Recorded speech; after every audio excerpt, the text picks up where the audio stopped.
Vamos lá, senhores, vamos dar continuidade aí ao nosso estudo sobre a Lei 9455, que é a lei de tortura, tá?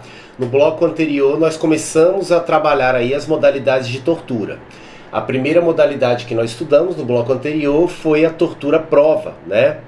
E nesse bloco nós vamos dar continuidade e vamos trabalhar aí a próxima modalidade, que é a tortura crime, tá?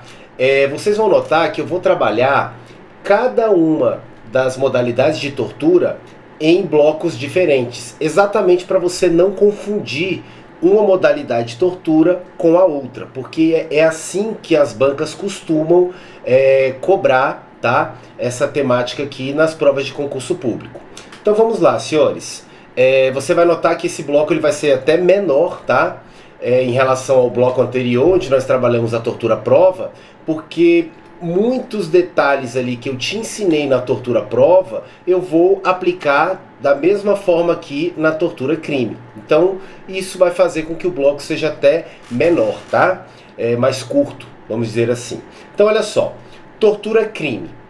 O que é a tortura crime? Também tá chamada de tortura para atividade criminosa. Constitui crime de tortura. Constranger alguém com emprego de violência ou grave ameaça, causando-lhe sofrimento físico ou mental. Agora olha a diferença. Para provocar ação ou omissão de natureza criminosa. Cuidado com isso aqui. Vamos dar um exemplo para ficar mais fácil aí de você enxergar como é que funciona essa modalidade de tortura. Imagina o seguinte, senhores. Um indivíduo, ele tem a intenção... O indivíduo A, ele tem a intenção de matar o indivíduo B. Só que por algum motivo, ele não consegue se aproximar desse indivíduo. Aí o que ele decide fazer? Ele pega, por exemplo, e invade a casa, por exemplo, do indivíduo C, que é um enfermeiro, por exemplo, e coloca ali como refém a família desse indivíduo C. E aí o que ele faz? Ele consegue entrar em contato com o C e faz o seguinte, ele fala, ó, eu estou com a sua família, tá aqui, e eu não quero matar ninguém da sua família, mas eu preciso que você aplique aí um remédio, aplique aí uma substância X que vai levar a óbito o indivíduo B, que eu sei que está aí no hospital qual você trabalha, que você está de plantão hoje, tá? E esse C, ele, por exemplo, ele vem diante dessa ameaça, dessa grave ameaça, para salvar a sua família, ele vai lá, por exemplo, e ministra aquele medicamento no B que vem a óbito, tá? Se você notar aqui, vamos lá, o A, ele está constrangendo alguém com emprego de violência ou grave ameaça, causando sofrimento físico ou mental? Vamos analisar. Aqui, nesse exemplo que eu passei para vocês, o A ele está praticando grave ameaça. Concordam? Ele pegou lá e está falando, ó, eu vou matar a sua família se você não o quê? Olha aqui, ó. Qual é a intenção do sujeito aqui quando ele está constrangendo o B, né, com grave ameaça, causando sofrimento mental, no caso concreto aqui? A intenção dele é provocar uma ação ou uma omissão de natureza criminosa. Senhores, quando C ele ministra um medicamento em B, ele vai gerar a morte de B. Concordam comigo? Isso aqui, o que C estaria praticando a priori, seria o quê? Um homicídio, né? Graças ao medicamento que o C está ministrando em B, o B irá morrer. Então isso aqui é uma conduta criminosa que caracteriza o delito de homicídio previsto lá no artigo 121 do Código Penal, tá? Então aqui eu tenho um claro exemplo, tá? Da tortura crime, beleza? Tranquilo até aqui? Agora cuidado, vamos para os peguinhas, tá? E o que eu vou te passar agora é sem dúvida o que mais cai sobre essa modalidade de tortura. Presta bem atenção. Se você notar, o tipo penal ele fala para provocar uma ação ou omissão de natureza criminosa. Cuidado, você não pode confundir, tá?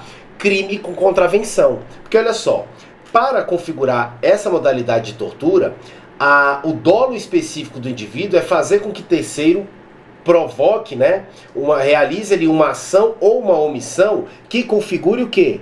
Crime, de natureza criminosa. Por quê, senhores? Presta bem atenção no que eu vou te explicar aqui, tá?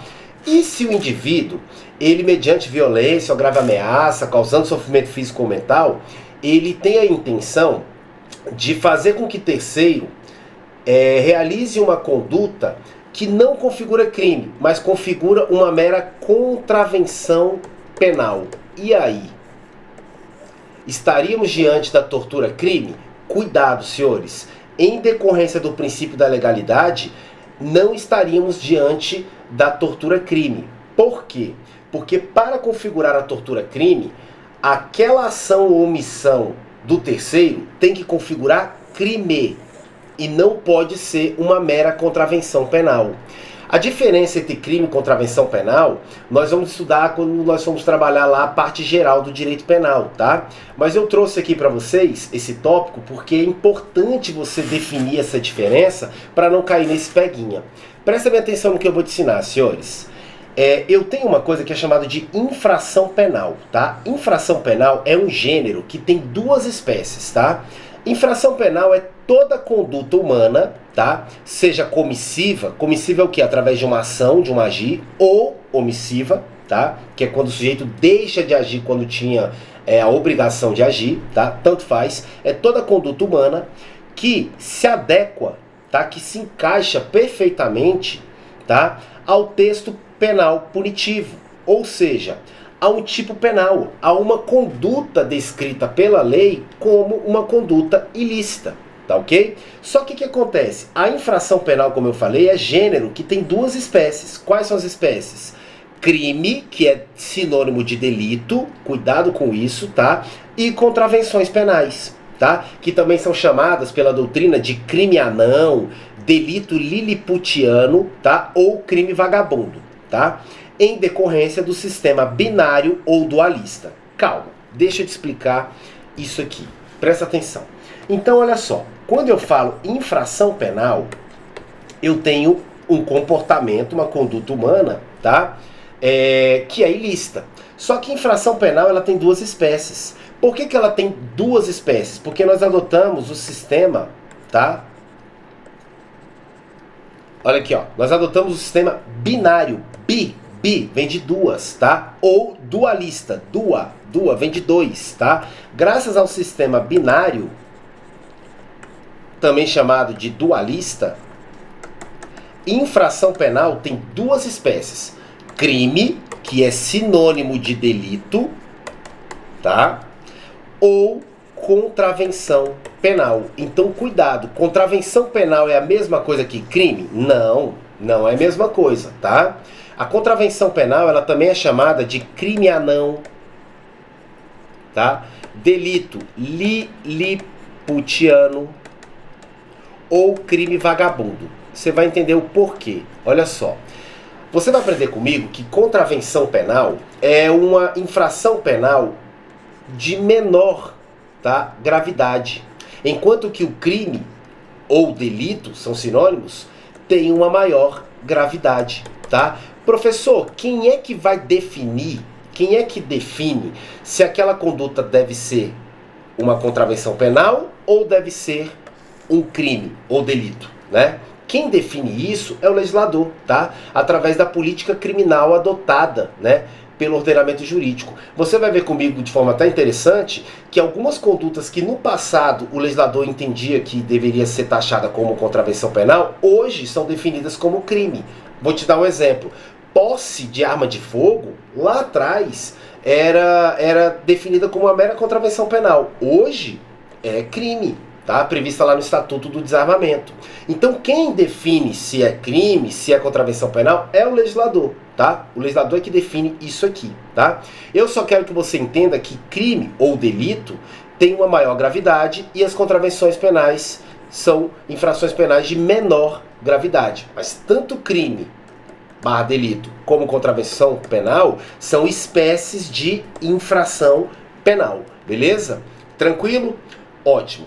Agora olha só, professor, quais são as diferenças entre crime ou delito de contravenção penal? Qual as consequências jurídicas aí, as diferenças jurídicas aplicadas para cada uma dessas espécies aqui? Isso a gente vai aprofundar lá na parte geral do direito penal, mas eu trouxe aqui para vocês, só a título de exemplo, para deixar bem claro que você não pode achar que contravenção penal é a mesma coisa que crime ou delito. São coisas diferentes. Olha só que interessante. Crime ou delito, o direito penal ele estabelece como pena privativa de liberdade ou reclusão ou detenção, tá? Que pode chegar até 40 anos, tá? Então, toda vez que você vê lá crime, a pena lá vai estar reclusão ou detenção, vai depender do que está estabelecido na lei, tá? Aí estabelece lá a pena de reclusão de 6 a 12 anos, pena de detenção de 1 a 4 anos, mas é sempre reclusão ou detenção. Já a pena privativa de liberdade aplicada para as contravenções penais, eu não utilizo esse termo de reclusão ou detenção. Eu utilizo o quê? A espécie chamada prisão simples, que só pode chegar até 5 anos. Beleza? Outra coisa muito interessante. Crime ou delito, eu posso punir a modalidade tentada, né? A tentativa daquele crime. Tentativa de homicídio, é possível, né, a punição da tentativa de homicídio. Agora, já a contravenção penal, a tentativa ela é impunível, tá? Eu não vou punir a tentativa de uma contravenção penal. Eu só vou punir uma contravenção penal se ela for realizada na modalidade consumada. Outra coisa interessante, crime, né? Eu permito a prisão preventiva e a prisão temporária se preenchidos os requisitos que a gente vai aprender lá em processo penal, tá? Mas eu não tenho a possibilidade de ter uma prisão preventiva ou uma prisão temporária decretada para a prática de uma contravenção penal. Então, contravenção penal não cabe prisão preventiva e nem temporária. Já crime ou delito, isso é possível, tá? No crime e no delito, é possível o que a gente chama de extraterritorialidade. O que é isso? É quando eu aplico a lei brasileira para um crime que foi praticado lá fora, lá no estrangeiro, tá? Desde que preenchidos alguns requisitos que nós vamos estudar também lá na parte geral do direito penal, do Código Penal, tá? Então é possível, preenchidos os requisitos, que eu aplique, né, a lei brasileira para um delito que foi praticado lá fora. Isso eu chamo de extra. Extra vem de fora, extraterritorialidade. Crime praticado fora, extra, do território nacional, é possível aplicar a lei brasileira se for crime ou delito. Agora, cuidado, eu não tenho a possibilidade de aplicar a legislação brasileira para uma contravenção penal praticada lá fora. Por isso que eu não admito a extraterritorialidade em face de contravenção penal, somente em face de crime ou delito, beleza? Crime ou delito, ele pode ser processado e julgado tanto na Justiça Estadual como na Justiça Federal, a depender do caso concreto, tá? Porém, contravenção penal sempre é julgada e processada perante a Justiça Estadual, mesmo que aquela contravenção penal ela venha atingir a União, por exemplo, tá? Eu trouxe aqui alguns exemplos para vocês, tá? Homicídio é crime, estupro, crime, roubo, crime. Já exploração do jogo do bicho é uma mera contravenção penal. Perturbação do sossego público é uma mera contravenção penal, tá ok? Então, o que interessa aqui pra gente nessa aula sobre a lei de tortura, a lei 9455, é que você não pode confundir crime, que é sinônimo de delito, com contravenção penal. Por quê? Porque essa modalidade que nós estamos estudando, que é quando o sujeito, olha aqui, ó, quando o sujeito ele constrange alguém com emprego de violência ou grave ameaça, causando sofrimento físico ou mental, com qual intuito? Para provocar a ação ou omissão de natureza criminosa, você não pode confundir crime com contravenção penal. Por quê? Porque para configurar a tortura crime, o que o torturador ele faz é constranger a vítima para que ela pratique uma conduta, seja ela através de uma ação, né, comissiva, ou através mesmo de uma omissão, que configure crime, tá? Se aquela conduta que o torturador está obrigando o terceiro a praticar configura uma mera contravenção penal, eu não estou diante da tortura crime, tá? Eu posso estar diante de outros delitos, um constrangimento ilegal, por exemplo, tá? Mas tortura crime, não. Beleza? Tranquilo até aqui? Ótimo. Vamos lá. Dando sequência ao nosso estudo sobre o sujeito ativo e o sujeito passivo. Lembrando, o sujeito ativo é aquele que pratica o delito, não é isso? O autor do delito. Já o sujeito passivo é a vítima. Senhores, o mesmo raciocínio que eu te ensinei lá na tortura prova, tá? Você vai aplicar aqui. Ou seja, essa modalidade de tortura que nós estamos estudando, que é a tortura crime, ela é também classificada como um crime bicomum. Por quê?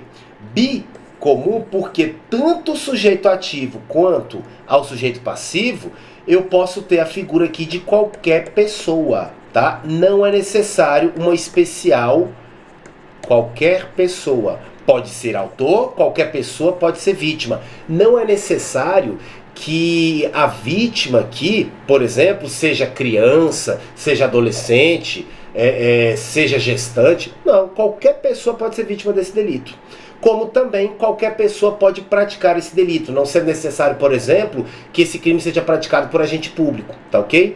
Então, como o crime, a tortura crime, que nós estamos estudando, o sujeito ativo, quanto ao sujeito ativo, é um crime comum, pode ser praticado por qualquer pessoa, e quanto ao sujeito passivo, que é a vítima, também pode ser qualquer pessoa, também é um crime comum, como tanto em relação ao sujeito ativo e passivo trata-se de crime comum, eu chamo isso aqui pela doutrina, a doutrina chama isso aqui de crime bicomum.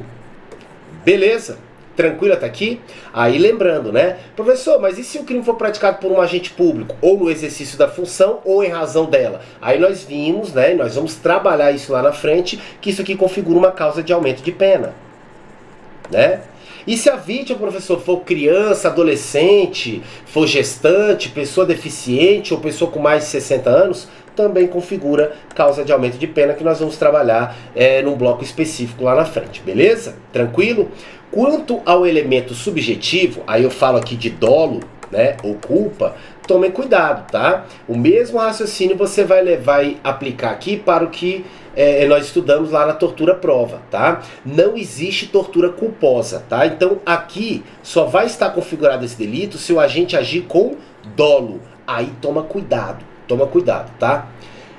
Eu tenho não só o dolo, né, a intenção de praticar a tortura, mas eu também exijo aqui, para a configuração desse delito, um dolo específico do agente. Ou seja, um especial fim de agir, uma especial finalidade do sujeito ativo, que nesse crime aqui é diferente do que ocorre na tortura prova que nós estudamos no bloco anterior, tá? Aqui, para configurar a tortura crime, a intenção do agente é o quê? Provocar uma ação ou uma omissão de natureza criminosa, tá? Por parte da vítima torturada, tá ok? Então, olha só que interessante. O que vai diferenciar as duas modalidades de tortura que nós já estudamos aqui, né? A tortura prova, que nós estamos no bloco anterior, para a tortura crime. O que diferencia as modalidades de tortura? Lembrando que ambas configuram o mesmo delito, que é o delito de tortura, e a pena é a mesma aplicada, tá? Na tortura prova, o sujeito ele constrange alguém mediante violência ou grave ameaça, causando sofrimento físico ou mental, do mesmo jeito que ocorre aqui na tortura crime. Isso não muda. O meio de execução do delito é idêntico, né? Mediante violência ou grave ameaça, causando sofrimento físico ou mental. O meio de execução é idêntico entre as duas modalidades. O que diferencia é o que? A intenção, o dolo específico, o especial fim de agir do indivíduo. Porque na tortura prova ele constrange a vítima com o intuito de obter o quê? Informação, declaração ou confissão da vítima de terceira pessoa. Já na tortura crime, a intenção do agente não é essa. A intenção do agente é o quê? Provocar uma ação ou uma omissão de natureza criminosa por parte da vítima. Tranquilo? Alguns alunos têm uma certa dificuldade de enxergar um exemplo de como seria provocar uma omissão de natureza criminosa. Professor, vou te dar um exemplo, tá? Vou te dar um exemplo aqui. Imagine que eu sou médico, tá? E eu estou de plantão hoje. E alguns integrantes de uma facção criminosa tiveram ciência de que um rival, tá? Foi baleado e que se encontra sobre atendimento médico no hospital que eu trabalho, ou seja, esse rival está sendo atendido por minha pessoa, tá? E eu ali como médico estou atuando, tomando as medidas necessárias para salvar a vida daquele paciente. Vocês concordam comigo que o médico ele não pode se omitir? Ele não pode omitir, ele não pode deixar de prestar socorro para qualquer pessoa que necessite de atendimento médico? Porque se o médico fizer isso, ele está incorrendo aí em omissão, não é isso? E isso configura delito.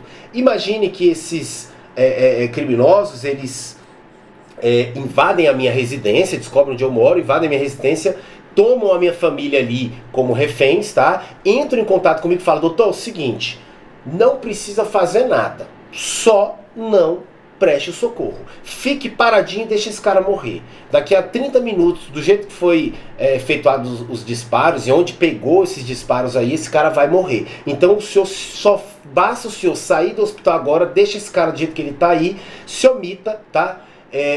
Para que a gente consiga aí fazer com que gere a morte desse indivíduo. Você concorda comigo que eles estão querendo provocar, através desse constrangimento, uma omissão por minha parte, como médico, e uma omissão que configura crime? Aqui eu estou diante de um exemplo de tortura, tortura crime praticada mediante a provocação de uma omissão de natureza criminosa. Beleza? Tranquilo, né? Consumação, professor, como é que funciona? Senhores, da mesma forma que ocorre na tortura prova, aqui a consumação ela vai ocorrer também na tortura crime, tá? Por quê? Porque assim como ocorreu lá, que a gente aprendeu na tortura prova, a tortura crime que estamos estudando também é um crime formal. Ou seja, aquele crime que não depende para sua consumação que eu alcance efetivamente o resultado previsto no tipo penal, tá? Qual seria o resultado aqui? A ação ou omissão, né, de natureza criminosa, não é isso? Então olha só que interessante, o crime já vai estar configurado quando eu constranger a vítima, tá, mediante violência ou grave ameaça, a praticar, gerando sofrimento físico ou mental nela, tá? Aqui, nesse momento, o crime já está consumado, tá? Não é necessário para a consumação do delito que efetivamente a vítima torturada ela venha a efetivamente praticar a ação ou omissão de natureza criminosa desejada pelo torturador. Então vamos dar um exemplo aqui. Imagine que pegaram lá minha família de refém, etc. E estão exigindo, por exemplo, que eu aplique ali um medicamento que vai gerar a morte da vítima, tá? Eu, mesmo diante daquela situação em que minha família está refém, eu não aplico o medicamento. E aí acaba que eu não gero a morte daquela vítima lá. E aí, mesmo assim, aquele sujeito que me constrangeu, o torturador, ele já responde na modalidade consumada pela tortura crime? Sim. Por quê? Porque não é necessário, não é requisito para a consumação que efetivamente o torturado aqui venha a provocar, a realizar ali a ação ou omissão de natureza criminosa. O crime já está consumado com o sofrimento físico ou mental, tá, da vítima. Tranquilo? Beleza? Fácil? Mesmo raciocínio que a gente aplicou lá na tortura prova, tá? Agora olha só, cuidado com o que eu vou te explicar, porque eu vou ter que fazer uma introduçãozinha aqui sobre alguns dispositivos da parte geral do Código Penal para você entender, tá? Tortura crime versus autoria imediata versus coação moral irresistível. Olha só que interessante isso, senhores. A pergunta que não quer calar, isso cai muito em prova, é o seguinte: o A, que é o torturador, ele constrangeu, né, o B a praticar ali uma ação ou omissão de natureza criminosa, não é isso? Beleza. Aí vamos imaginar no cenário que o B não resistiu ali a essa coação e falou: não, minha família é intocável, eu tô nem aí, eu vou aplicar o medicamento em C conforme o A está mandando. Eu sei que isso vai gerar a morte do C e efetivamente gerou, vamos imaginar assim, o B foi lá e aplicou o medicamento, o C morreu, né? Tudo isso com base no constrangimento que A aplicou em face de B, não é isso? Beleza. A pergunta é: professor, O B aqui, ele vai responder por esse homicídio? Ele vai responder por esse delito? Cuidado, senhores, não, tá? O B não vai ser responsabilizado penalmente por esse delito. Por quê? Porque, na verdade, quem está matando C não é B. Óbvio, mas é o B que está aplicando o medicamento, eu sei. Mas o B, ele está sob comando, ele está sendo coagido de forma irresistível por A. Quem está efetivamente matando C é A. Então, o torturador ele vai responder pela tortura, no caso aqui a tortura crime, e também ele vai responder, tá, pelo crime de homicídio. Aí aqui ele vai responder, o A, na condição que a gente chama de autor mediato. O que é o tal do autor mediato, professor? Senhores, autor mediato, tá, é aquela pessoa que ela utiliza uma outra pessoa que não tem culpabilidade, tá, que não está agindo com dolo ou com culpa, tá, para praticar a conduta criminosa. Então, o autor mediato, não é imediato. O autor mediato é aquele indivíduo que utiliza, ele se utiliza de uma pessoa para praticar o delito em seu lugar, tá ok? Então, quem vai responder pelo homicídio aqui é o A, juntamente com a tortura que está praticando. E o B, professor, por que ele não responde pelo homicídio se foi ele que ministrou ali o medicamento que gerou a morte de C? Porque o B, ele está agindo sob coação moral irresistível. E o que é isso aqui? A coação moral irresistível, senhores, nós vamos aprender isso em direito penal, ela é uma causa de inexigibilidade de conduta diversa. E o que acontece? Essa coação moral irresistível, que é uma causa de inexigibilidade de conduta diversa, é quando eu não consigo exigir desse indivíduo um comportamento diferente. Eu, no lugar dele, teria feito a mesma coisa. Salvaria minha família e aplicaria, ministraria aí o medicamento. Isso aqui é uma causa que exclui a culpabilidade, tá? E para o indivíduo praticar crime, você vai aprender comigo lá em direito penal, ele precisa praticar um fato típico, esse fato típico precisa ser ilícito e precisa haver aqui a culpabilidade. Se faltar o elemento culpabilidade, tá? Eu não tenho crime, eu não tenho a prática de um crime, tá? Fiquem tranquilos que isso aqui é tema que nós vamos estudar, tá? Nós vamos estudar lá em direito penal, parte geral. Eu só quero que você entenda que precisa ter fato típico, esse fato típico precisa ser ilícito e também precisa ter culpabilidade para o indivíduo responder por um crime, tá? O que acontece? Essa coação moral irresistível, ela exclui a culpabilidade. Se exclui a culpabilidade, esse indivíduo não praticou crime. Por isso que o B, ele não vai ser responsabilizado pelo homicídio. E quem vai ser responsabilizado por esse homicídio vai ser o A, o torturador, tá? Que irá responder tanto pela tortura, como também, tá, pelo homicídio. Uma vez que, mesmo não sendo ele que ministrou o medicamento que gerou a morte de C, mas ele tinha domínio do fato, tá? Ele, tá, estava, na verdade, utilizando B como um instrumento para a prática do crime. Então, quem efetivamente matou foi A, não foi B.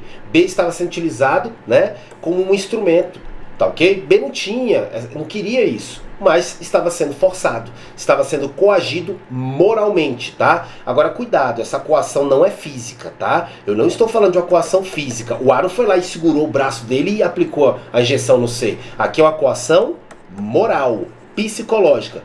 Por isso que aqui, o delito aqui, no exemplo que eu passei, ele está sendo praticado aqui mediante uma grave ameaça, tá? Eu vou matar a sua família se você não praticar a conduta lá, tá ok? Beleza, senhores? Como eu falei para vocês, o bloco ele iria ser mais curto porque grande parte do que a gente trabalha aqui eu já expliquei, né? Por exemplo, o que é crime comum, o que é crime próprio, lá no primeiro bloco que a gente trabalhou a tortura à prova. Então acaba que os próximos blocos eles serão mais curtos mesmo. Beleza? Tranquilo? Não deixe de assistir o próximo bloco, onde eu vou trabalhar mais uma modalidade de tortura, que é a tortura discriminatória. Por quê? Ela teve alteração legislativa, tá? Ela sofreu alteração legislativa em 2023, tá?